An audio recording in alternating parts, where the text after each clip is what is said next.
नमस्कार दोस्तों। आज मैं अहोई अष्टमी का व्रत की कथा विधि, उसकी पूजा विधि और उसके करने का महत्व बताती हूँ।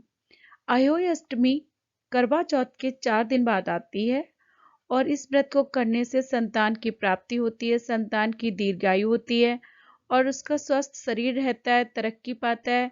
ये पुत्र और पुत्री दोनों के लिए करते हैं। पहले के लोग कहते थे पुत्र के लिए होती है, लेकिन पुत्र और पुत्री दोनों बराबर हैं। इसलिए हम अपने संतान के लिए ये संतान प्राप्ति, संतान दीर्घायु, संतान का स्वास्थ्य है, इसके लिए करते हैं। ठीक है, तो पुत्र हो चाहे पुत्री हो, दोनों के लिए करते हैं ये व्रत। अहोई अष्टमी की पूजा विधि। अहोई अष्टमी के दिन सबसे पहले स्नान कर स्वच्छ वस्त्र धारण करें, घर के मंदिर में पूजा के लिए बैठें और व्रत का संकल्प लें। दीवार पर गेरू और चावल से अहोई माता यानी कि माँ पार्वती का और स्याही उसके 7 पुत्रों का चित्र बनाएं। आजकल बाजार में रेडीमेड तस्वीर भी मिल जाती है। हम लोग सभी लोग मोस्टली रेडीमेड फोटो लाकर ही उसकी पूजा करते हैं। अब माँ पार्वती के चित्र के सामने चावल से भरा हुआ कटोरा, मूली, सिंघाड़े और दीपक रखें। एक लोटे में पानी रखें और उसके ऊपर करवा रखें। इस करवे में भी थोड़ा पानी होना चाहिए। ध्यान रखें कि यह करवा कोई दूसरा नहीं बल्कि करवा चौथ में इस्तेमाल किया गया होना चाहिए। दीपावली के दिन इस करवे के पानी का छिड़काव पूरे घर में किया जाता है, इसलिए इस पानी को संभाल कर रखें। हाथ में चावल लेकर होई अष्टमी व्रत कथा पढ़ें, सुने। उसके बाद उसकी आरती उतारें। आरती में माँ भगवती की, माँ दुर्गा की आरती, माँ पार्वती की आरती कर सकते हैं। अहोई अष्टमी की कथा पढ़ें, मैंने कथा भी लिखी है। लोटे के पानी और चावलों से तारों को अर्घ दें। वायना निकालें। इस वायने को घर की बड़ी स्त्री को सम्मान पूर्वक दें। पूजा के बाद सास या घर की बड़ी महिलाओं के पैर छूकर उनका आशीर्वाद लें।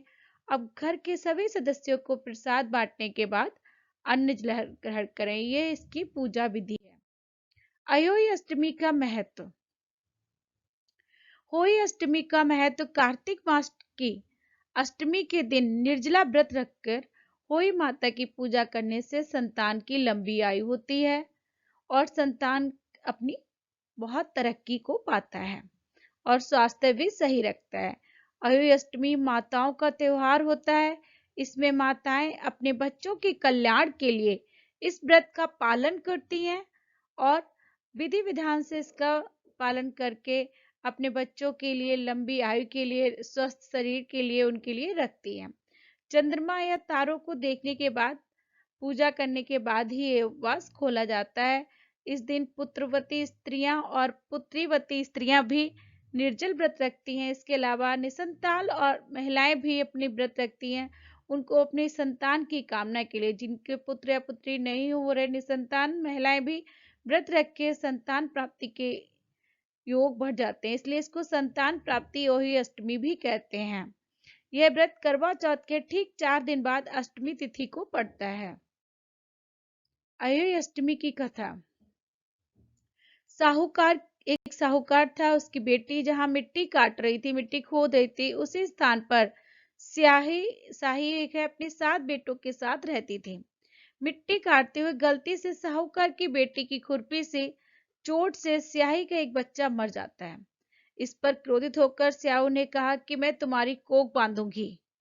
स्याही के वचन सुनकर साहूकार की बेटी अपनी 7 भाभियों के पास आती है और उनसे विनती करती है कि वह उसके बदले में अपनी कोख बंधवा लें। सबसे छोटी भाभी ननद के बदले अपनी कोख बंधवाने के लिए तैयार हो जाती है। इसके बाद छोटी भाभी के जो भी बच्चे होते हैं वो 7 दिन बाद ही मर जाते हैं। 7 पुत्रों की इस प्रकार मृत्यु होने के बाद उसने पंडित से पूछा कि इसका कोई कारण पूछा, कुछ उपाय बताइए। पंडित ने कहा सुरही गाय की सेवा करने की सलाह दी।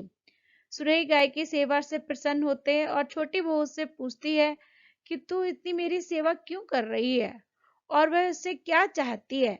जो कुछ तुम्हारी इच्छा हो वह मुझसे मांग ले। साहूकार की बहू ने कहा कि स्याहू माता ने मेरी कोख बांधी है जिससे मेरे बच्चे नहीं जीते हैं। यदि आप मेरी कोख खुलवा देती हैं तो मैं आपका उपकार मानूंगी। सुरही गाय माता ने उसकी बात मान ली और उसे साथ लेकर 7 समुद्र पार स्याहू माता के पास चली गई। रास्ते में थक जाने पर दोनों आराम करने लगते हैं। अचानक ही साहूकार की छोटी बहू की नजर एक ओर जाती है। वह देखती है कि एक सांप गरुड़ पंखनी के बच्चे को डसने जा रहा है और वह सांप को मार देती है। इतने में गरुड़ पंखनी वहां आ जाती है और खन बिखरा हुआ देखकर उसे लगता है कि छोटी बहू ने उसके बच्चे को मार दिया है। इस पर वह उसकी छोटी बहू को चोंच मारना शुरू कर देती है। छोटी बहू इस पर कहती है कि उसने तो उसके बच्चे की जान बचाई है। गरुड़ पंखनी इस पर बहुत खुश हो जाती है कि उसने उसके बच्चे की जान बचाई है। वह गलत सोच रही थी और वह सुरह गाय सहित उन्हें स्याहू के पास पहुंचा देती है। तो गरुड़ पंखनी के पीठ पर बैठकर ये दोनों उधर समुद्र पार पहुंच जाते हैं। वहां छोटी बहू स्याहू की भी सेवा करती है। स्याहू छोटी बहू की सेवा से बहुत प्रसन्न हो जाती है और उसे 7 पुत्र और 7 बहू होने का आशीर्वाद दे देती है। स्याहू छोटी बहू को 7 पुत्र और 7 पुत्रवधियों का आशीर्वाद देती है और कहती है, घर जाने पर तू अही माती का उद्यापन जरूर करना। जब साथ साथ वही बताकर 7 कढ़ाई देना उसके घर लौटकर देखा तो उसके 7 बेटे और 7 बहू वापस मिल गए। वह खुशी के मारे भाव विभोर हो गई और उसने 7 वही बनाकर 7 कढ़ाई देकर उद्यापन किया। अहोई माता के प्रताप से उसके जो 7 पुत्र जीवित नहीं रहते वो 7 पुत्र अपने पुत्र वधुओं के साथ उसको घर में मिले। अहोई का अर्थ ये भी होता है अनहोनी को होनी दिखाना, यानी जो बात नहीं हो सकती कोई भी इम्पॉसिबल फैक्ट भी पॉसिबल हो जाता है माता के आशीर्वाद से। तभी कहते हैं जिन लोगों को बच्चे नहीं होते, संतान नहीं होते, वो औरतें भी अगर इस व्रत रखती हैं तो उनको संतान के प्राप्ति के बहुत जल्दी योग मिल जाते हैं। अगर वो लगातार 1 साल 2 साल 3 साल व्रत रखती हैं तो उनकी मनोकामना शीघ्र पूरी हो जाती है।